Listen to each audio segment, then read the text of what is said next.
Hey everyone, welcome to the Laser Channel once again. I'm Greg, and in this video I'm going to be showing you 8 different ways of laser engraving glass.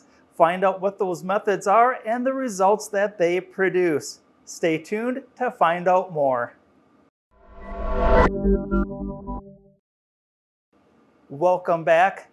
Laser engraving glass. It's one of the most popular things to use with our diode laser machines, and it's also one of the most common questions that I see on using the machines on how to engrave the glass and what are some different settings to use for that. So I collected 8 different methods that I have on these 2 panes of glass that I will be showing you. Now, before I start, I do have to talk about safety and that this video is just for entertainment. However, if you choose to follow along on your own, please be aware that some of the paints that I use specifically say that there are hazardous fumes while spraying, while it's drying, and definitely while it's being lasered. Be sure to read all the safety instructions on your equipment and the materials that you'll be using. One of the paints that I'll be using specifically states, don't burn this paint. And when we put that test sample underneath the laser machine, that's exactly what we're doing with the laser machine, is we're burning that paint off. So please use this in a well-ventilated area. Make sure that you exhaust all of those fumes outside of your work area. Now, with all of that covered, let's move on to something a little bit more fun, and that's actually engraving the glass. I'm going to talk about how I'm engraving it and the test methods that I'm using so that we can better understand the results that will be produced. On each of the methods, I will be using the same graphic and I will be using the same settings. Now, because I'm using the same settings, some of the engraving methods will produce a stronger or maybe even too strong of engraving, while other methods are going to produce a very light engraving. But I'm going to keep all of the settings the same because chances are some of you are already using one or more of these methods, and if you'd like to try out a new one, you can take the current setting that you're using, and based off of the settings that I'll be showing you, you'll be able to determine if you need to make your settings stronger or weaker to produce the results that you're looking for. Here's the 2 panes of glass that I'll be using. Each pane, again, is divided up into 4 sections to create all of the different samples that I'll be using. This first area I have coated with 2 light coats of cold galvanizing paint. The next one is 2 light coats of regular spray paint. This area here, of course, has nothing on it, and I'll be using the transfer method. And that transfer method is where we put media underneath the glass, laser through the glass, and we're actually going to be focusing the laser on the media and not the glass itself. And the idea is that media will transfer the engraving to the glass. The last one on this first segment is spray chalk. Now, this is the water-based spray chalk that you would use on sidewalks, not to be confused with the waterproof Surveyor's spray paint. Moving on to the second pane, this is sprayed temper paint. And the next section is again going to be another transfer method. Up in this corner is temper paint applied by hand using a blotting method. And down in this corner, I'm going to save that for near the end because this is a secret method that took me quite a while to develop, but it produces some really nice results. And don't worry, I'll be showing you methods of how the paint was applied if it's beyond something just spraying the paint. To help understand the engraving process, I just want to do a quick little explanation of that. If you took a regular glass and you took boiling hot water and you poured that boiling hot water into it, the glass will expand too quickly and it will crack and shatter. And when we engrave with our laser, that's what we're doing. But don't worry, we're not going to shatter the entire pane of glass, only the spot point of the laser itself. That's the only area that we're going to superheat and cause that glass to expand and actually fracture out. That fracture is what we see as the leftover engraving. Now, if I put a regular piece of clear glass underneath the laser, the laser beam will not interact with that glass. The beam will go right through it, and that glass surface will not heat up and cause that fracture that we're looking for. So that's why we have to apply some type of paint or something, and I typically call it a masking agent. We put this masking agent down on the glass, and it's that masking agent that is going to absorb the heat energy from the laser and transfer it into the glass to create that fracture.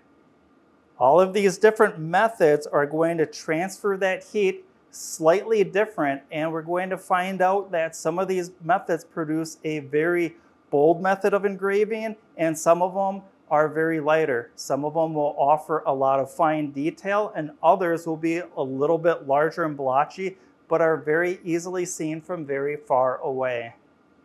And one last thing before I jump into it is I'm using flat glass just because it's quick and it's simple, but all of these methods can be adapted into popular drinkware such as pint glasses or wine glasses. With all of that covered, let's jump into Lightburn. I'm going to show you the graphic that I'm using and the settings that I'm using with this Atomstack A20 Pro. I'm using this machine because it features a 20-watt laser module, and I have some really good run settings, and this machine, for me, produces good results. Here's my graphic that I created inside Lightburn. I grabbed this dog paw, and then I also made another graphic here, the laser channel with a border around the outside, and then some smaller text that'll be the engraving method, whether it's the cold galvanizing or a engraving transfer method. Now, I picked these graphics because I wanted to have a fairly large image that's all filled in so that I can see how consistent the engraving is. Over here on the logo with the border around it, I did want to see the detail and how clearly the letters come out.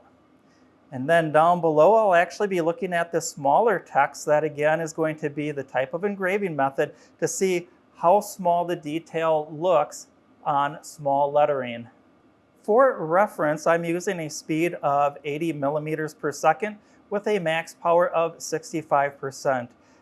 And my line interval is set at 0.085, which is effectively about 300 lines per inch. During the testing, I do have an air assist. I will be running this at just about the lowest setting. I want just the lightest whisper of air coming out of the nozzle because, as I had mentioned earlier before, some of these engraving methods, the paint will release some fumes, and I don't want that smoke and fumes sticking to the lens of my laser machine, so I want to keep that lens cool and that smoke pushed away from that. I'm ready to start the first test engraving in this square, and for that I'm using the Cold Galvanizing Compound. Now, this was specifically the paint that I was mentioning that this has a lot of hazardous fumes when you're spraying it, while it's drying, and definitely while it's being lasered. So if you are following along, please do so at your own discretion and read and use all the safety precautions available to you. The first engraving is complete. It's time to move on to the second. And for the second method, I just tried some regular paint that I had around the shop. This is Rust-Oleum Painter's Touch, and it went on very nice and smooth. This has a paint and primer, and I put 2 coats of paint on, one in this direction and then one in the opposite direction. The second engraving is complete, and it's time to move on to our first transfer method. Now for this, I'll need to set the table up here slightly different. Here, let's take a look. With my honeycomb clear, I can put a flat piece of metal on top of my honeycomb.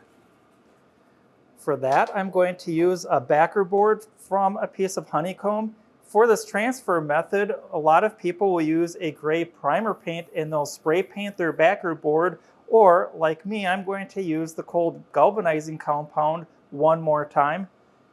Now, I don't want to paint my backer board, so what I did is I took a sheet of aluminum foil and then I carefully spray painted that aluminum foil, the dull side of the aluminum foil, with the cold galvanizing for my method here. And the key here is this surface must be flat.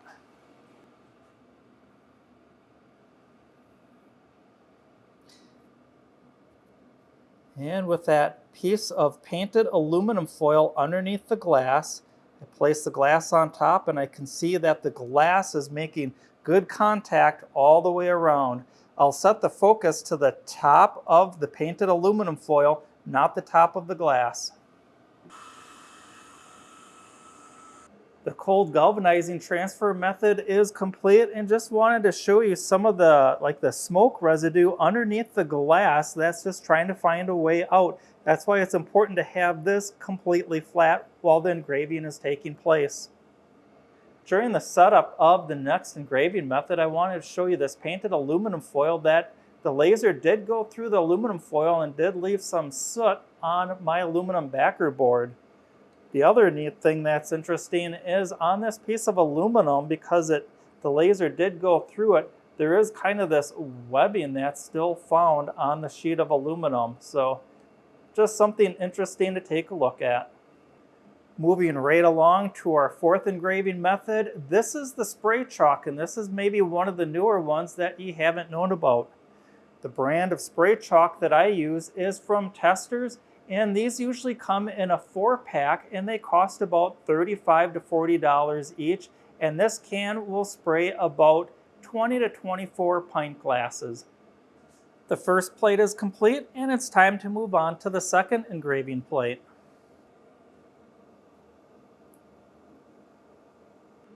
On the second piece of glass, I'm going to start up in this corner, and for this method I use black tempera paint.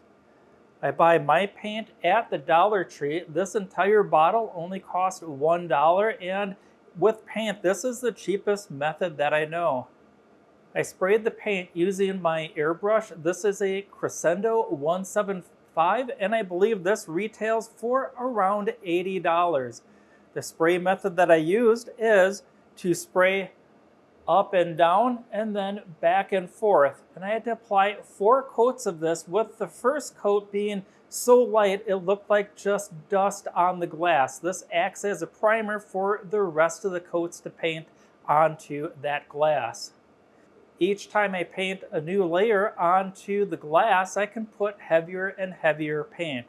In between coats, I like to place the glass in front of a space heater to help aid in drying. When spraying the tempera paint on the glass, I water down the paint using 2 parts of water to 1 part paint. I mix that bottle up and then I can begin the spraying. I've always liked the high contrast of using this black tempera paint with this engraving method before I wash the paint off. It really has a neat look to it. But moving on to the next square, we'll see that it's clear glass, meaning only one thing, and that is it's a transfer method. I'm going to set my work area up and we'll take a look at that in just a second. I have my clean aluminum backer plate on top of the honeycomb again, and for this method I'm going to use some black poster board. This poster board is black on both sides, of course, and if you can see the edge, it does have a white core.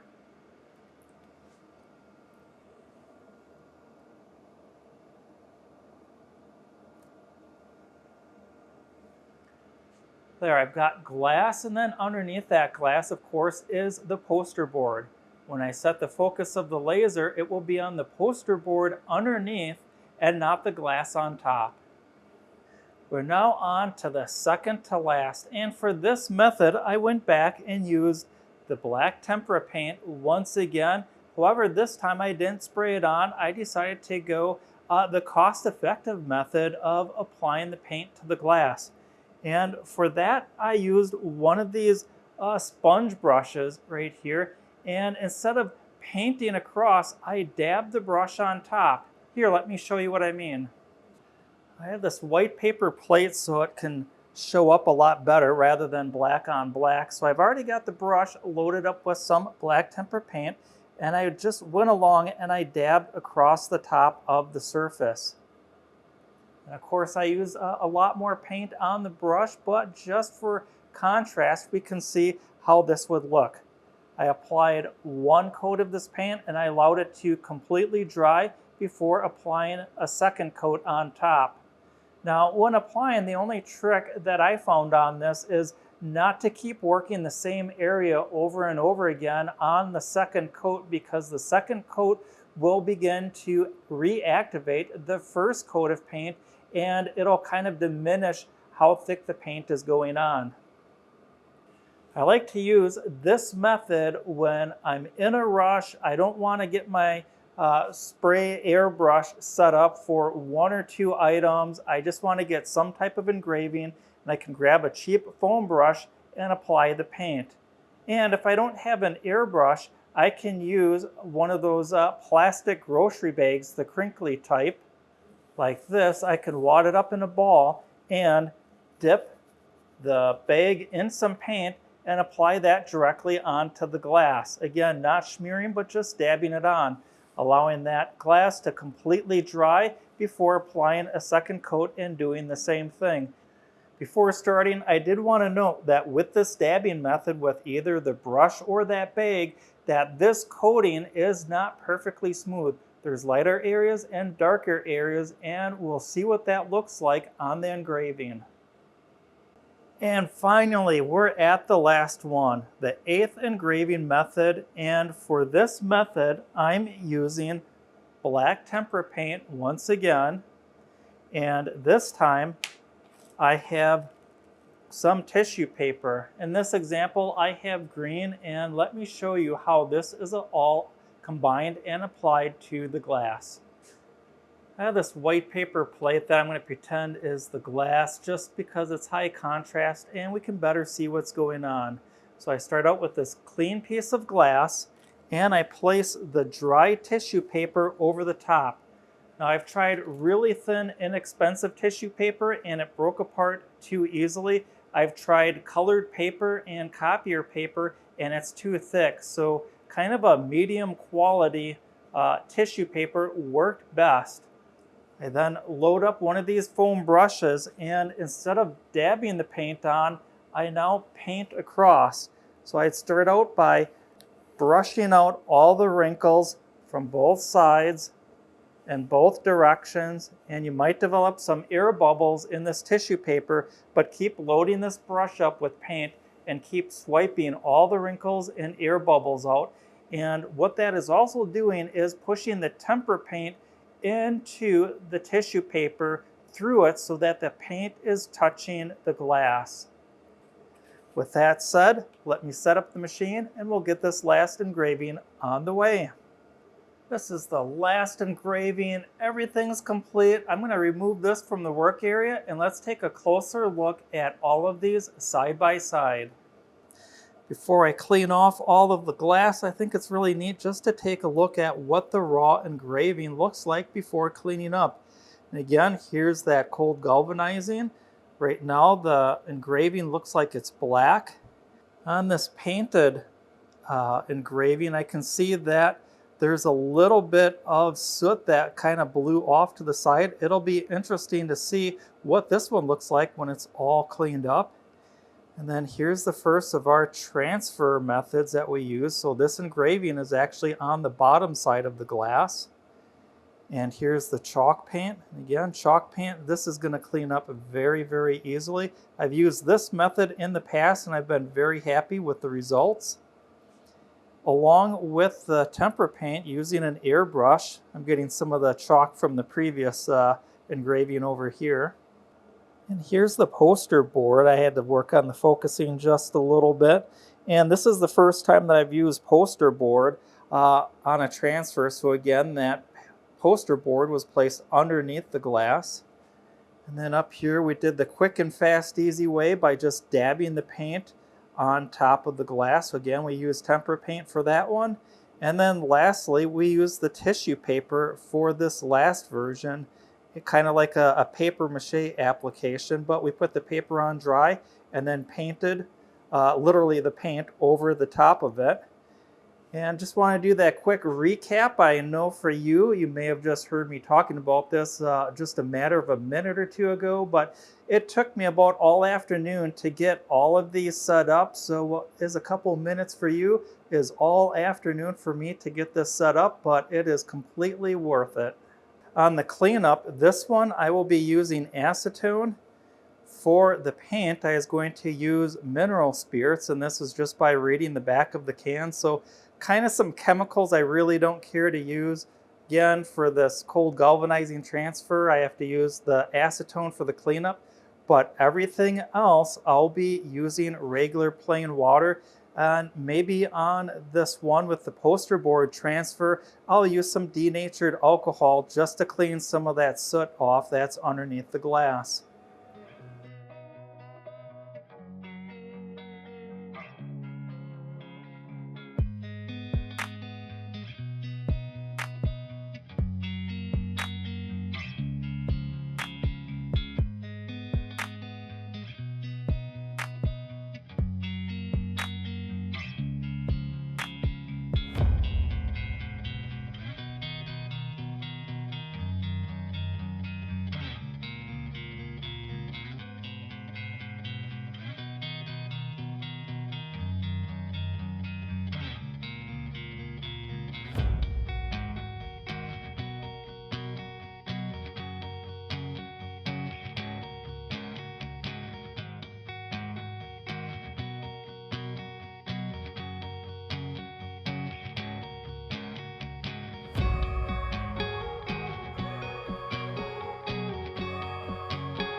Wow, 8 different ways to engrave glass, and some of those ways had to be cleaned up differently.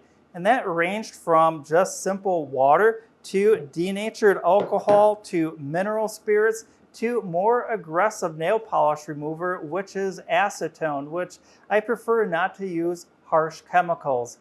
Speaking of harsh chemicals, I did want to mention one last time this cold galvanizing compound spray paint. I only used it because I know a lot of people are very interested in this method. I wanted to show you what the results would look like, but I just want to reiterate that this is basically a zinc paint. Well, it actually is zinc paint, and it's some pretty nasty stuff to spray. It's nasty while it's drying, and also while it's laser engraving. So if you do go that route, which I don't recommend, make sure that you have proper personal protection, respirator, and venting all of the very harmful fumes off of these outside of your work area. However, on the other end of the spectrum, I really like tempera paint and this spray chalk paint. There's no fumes while applying it and while it's drying, and it cleans up very easily with warm water. I really liked how all of these different engravings turned out. However, if there was one engraving I'd want to make a setting change on, that would be the cold galvanizing. I think I would have sped the machine up a little bit more, and that would get rid of this darker engraving color, and it would move it back towards the white engraving color. That's just my personal preference. I was looking for a white engraving, and it turned out gray-black. However, I know that some people like to set themselves apart from the crowd and generate a darker colored engraving. I really enjoy creating content like this for all of you. I hope that you found this video entertaining. I hope that you learned something. If you did, please consider liking this video, subscribing to the channel, or ringing that notification bell. Doing any number of those things really helps this channel out, and it helps connect content like this with great viewers like you. Until next time, learn, create, and share.